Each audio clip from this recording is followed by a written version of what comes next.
Peter, Joe, Cleveland, and Quagmire are supposed to be the ultimate group of best buds, but if you look just a little bit closer, you'll quickly realize that they are actually the most toxic, boundary-crossing, and terrible friend group in all of Quahog. That was terrific, Jessica. It was good for me, too. Ah! Happy Halloween, face! Today, we are breaking down the worst Peter and the guys moments in Family Guy. Let's start the show. Starting off with Season 14, Episode 2, Papa Has a Rollin' Son. What happens when Peter tries to fix his own deep-seated daddy issues? He completely steals Joe's estranged father and ruthlessly bullies his best friend. In Season 14, Episode 2, Papa Has a Rollin' Son, Peter's desire for a father figure crosses the ultimate boundary, leading to a ridiculous identity swap and a brutal fistfight. The wildly uncomfortable storyline kicks off with Father's Day right around the corner. Glenn, do you think you'd see my bra through this blouse? I don't know. Is it too sheer? I don't know what that means. Glenn, do you think it's too sheer? I said I don't know! Prompting the guys to realize they have never actually met Joe's dad in the 14 seasons they've known him. Joe admits that his dad is out there, but they haven't spoken in years. My dad's a stinking drunk who lives in Ireland, but you got a perfectly good dad. You gotta call him up at Father's Day. Peter, I don't even know where he is. Who's ready for another beer? Without asking any further questions, Peter takes it upon himself to track Joe's dad down on the internet and emails him to invite him into town for the holiday. It's a nice gesture in theory, but a huge mistake in reality. You what? That's right. He's coming tomorrow for Father's Day.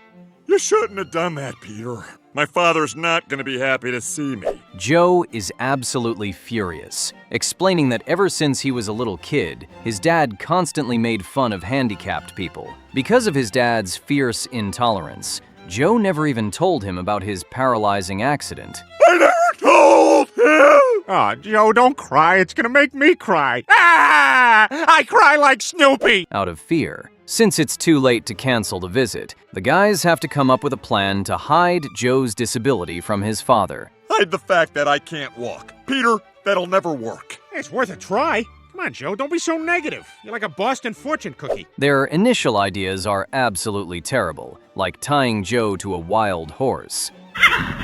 And to induce movement, I'm gonna snap the horse's balls with this dampened kitchen towel.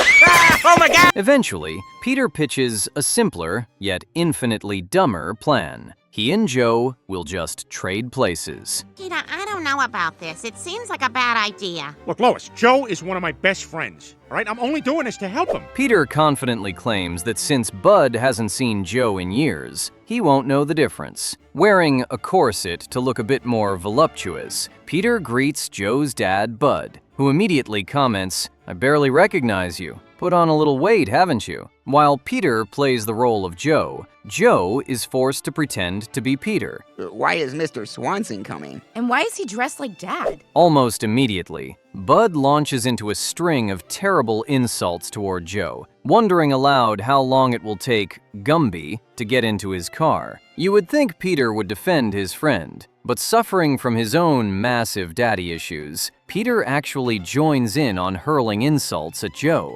He's not fitting. Just put some of them in the back like skis. Peter and Bud get along like a house on fire, bonding while out on police patrol. The situation reaches a boiling point when Peter returns to his actual home and drops a massive bombshell. He offered to let Bud move in with him and Bonnie. Peter, this is crazy. Nah, it's gonna work out fine. Oh, and remember, Joe, if Lois is feeling frisky at night, it's index finger around and clockwise. Everyone tells Peter how incredibly stupid this plan is, but Peter leans entirely into the role, thrilled to finally have a supportive father figure in his life. Peter, I've had enough of this. You can't just take my dad. Well, he's right next door. Nothing's stopping you from going over there and telling him the truth. While Peter and Bud are playing catch in the yard like grown men, they watch Joe struggling to take out the trash. Bud tells Peter to make Joe go inside because watching him is depressing, and Peter happily obliges, telling his best friend that a guy like him should just stay inside so they don't have to look at him. That is the final straw for Joe. He completely snaps and engages in a brutal, heated fistfight with his so-called best friend. When Bud calls out his son for getting beat up by a guy in a wheelchair, Joe finally decides to come clean. Like Clark Kent taking off his glasses in a Superman movie, Joe removes his glasses and suddenly becomes recognizable to his dad. The ruse is up, and Bud realizes that his actual son is the one in the wheelchair. So this is why you haven't called me in all these years? How could I, Dad? You always made fun of handicapped people. The only thing I never understood was why. Bud admits that he only made those cruel comments out of a deep fear of something like that happening to himself or someone he cares about. The two share a heartwarming moment and vow to work on their relationship. All it took was Joe's supposed best friend stealing his dad and relentlessly bullying him to bring them back together. Listen, Joe, I'm sorry I treated you like such a Well, that's okay, Peter. Reconnected with my dad after all these years. Next up is Season 9, Episode 4, Halloween on Spooner Street. What happens when an annual holiday prank war goes way, way too far? You get a bizarre foreign disease, a highly questionable sleepover, and a terrifyingly fake kamikaze plane crash. In this episode's, Peter and Joe cross the ultimate boundary, forcing Quagmire to retaliate with a near-death aviation experience that leaves his friends fearing for their lives. The wonderfully unhinged storyline kicks off as the spooky season arrives in Quahog. What's with all the eggs? Oh, well, every Halloween, me, Joe, and Quagmire do this thing where one of us is it, and then the other two of us nail the crap out of him with awesome pranks. Now, we all know that Peter and the guys love to mess with each other down at the Drunken Clam, but it turns out they actually have an annual tradition where two of the friends ruthlessly gang up to prank the third. It's a classic sitcom setup. Guys, be careful. This isn't my box. Oh, yeah, sure. And whose is it? It's mine. I'm pumped. Instead, they completely cross the line and dive straight into biological warfare. Peter and Joe somehow manage to infect Quagmire with a bizarre, unspecified foreign disease. Please don't ask me to explain the logistics of how Peter Griffin managed to obtain a rare foreign pathogen, because my brain might actually melt trying to figure it out. As if infecting their best friend with a mystery illness wasn't bad enough, Peter and Joe take the prank into highly uncomfortable territory. While Quagmire is sick, delirious, and completely vulnerable, they actually trick him into sleeping with Joe. I don't know about you guys, but that officially crosses the line from a friendly neighborhood prank. Happy Halloween, face!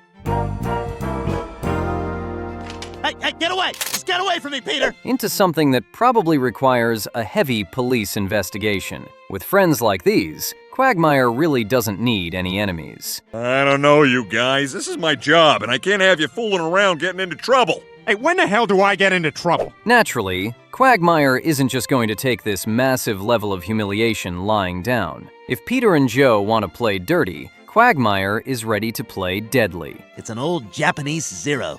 Wow, no calories and all that Japanese taste? That's the kind of plane my grandfather used to fly in the war. He bides his time and eventually invites Peter and Joe to take a ride in his grandfather's vintage airplane. Since Quagmire is a licensed pilot and flying is practically his entire personality, Peter and Joe think absolutely nothing of it and hop right into the passenger seats. But once they are high up in the sky, Quagmire completely flips the script on his so-called best buddies. Taking the prank war to its absolute extreme, Quagmire pretends to completely lose his mind and decides to go full kamikaze. He actively aims the vintage aircraft directly at a massive battleship down below, sending Peter and Joe into a complete and utter state of sheer panic. Stop, Quagmire! I don't want to die! Please don't kill us! He pushes the plane right to the absolute brink, nearly crashing it directly into the ship, just to make Peter and Joe genuinely fear for their lives. I guess nothing says, "we're even,"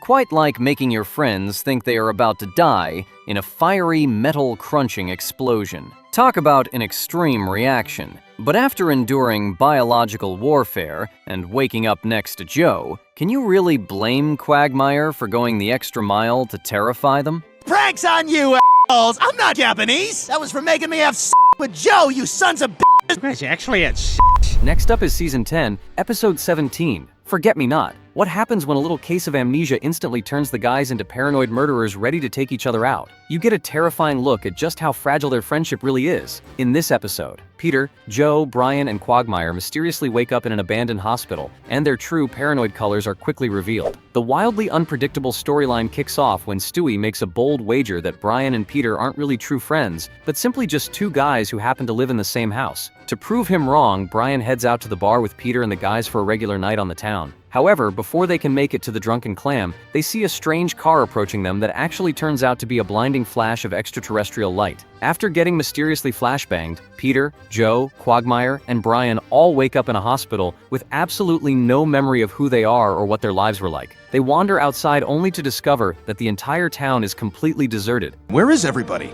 You don't suppose... You think we're the only people on Earth? I don't know. Leading them to believe that some kind of terrible disaster has happened, or that they are the victims of a really mean prank. Wait. We were in this car. I can smell us all in this car. This must be the accident that put us all in the hospital. As they try to figure out what to do, their natural instincts start to take over. Brian and Peter realize they actually get along incredibly well, proving they are highly suited to be best friends even without their memories. You know, you ever think if we could all just spend more time celebrating our similarities instead of just standing on our differences, the universe would be a much better place? On the flip side, Joe and Quagmire's instincts take a much darker and more toxic turn. Believing they might be the last beings on Earth, the two of them become wildly paranoid and immediately assume that Peter is some kind of alien responsible for wiping out humanity. Look, there's pretty solid evidence that this guy is responsible for the elimination of the entire human race, and we need to take him out. Without any hesitation, Joe and Quagmire grab some weapons and instantly conspire to murder their so-called friend. Quagmire and Joe corner Peter, but Brian feels an unexplainable urge to protect him, proving that deep down he will always choose a dog lover over a cat lover. You're Quagmire's dog. Why would you be helping me instead of him? I don't know why. I can't explain it. I feel like you're my friend. In a shocking display of loyalty, Brian nobly jumps right in front of a bullet to save Peter's life. No, you bastards!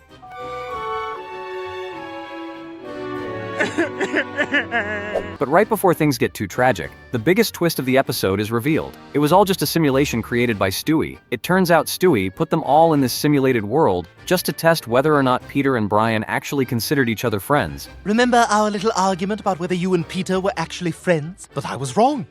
It appears you two have a genuine bond after all. Since Brian was willing to die for him, it proved they have a genuine bond after all. But it also proved that Quagmire and Joe are literally only one memory wipe away from turning into cold-blooded killers ready to take Peter out. Oh, I wanted to see how 3 women would react in the same situation.